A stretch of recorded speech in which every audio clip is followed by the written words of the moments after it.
అది పరమసత్యం. ద్రోణుడి యొక్క శక్తి అటువంటిది. కాబట్టి బంధించి తెండి అన్నాడు. వరం ఇచ్చినందుకు ద్రోణుడికి పరమ అసహ్యం వేసి, ఇటువంటి అపాత్రుడికి వరం ఇచ్చాను, వీడు నన్ను అడిగింది ఇదే. ధర్మరాజు గారిని ప్రాణాలతో బంధించి తీసుకొస్తే జూదం ఆడి శాశ్వతంగా అడవికి పంపిస్తాడా? ఆ తమ్ముళ్ళని పంపిస్తాడా? దీనికి నన్ను వాడుకుంటాడా? అందుక నాకు ఈ సర్వసైన్యాధ్యక్షం.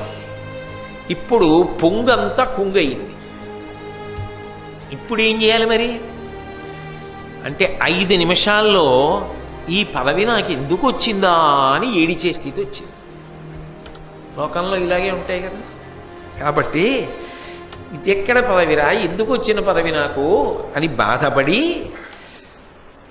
ఇప్పుడు వరం ఇస్తానన్నాడుగా, మరి అసాధ్యమైన వరం అడగలేదుగా ధర్మరాజు గారు, దుర్యోధనుడు.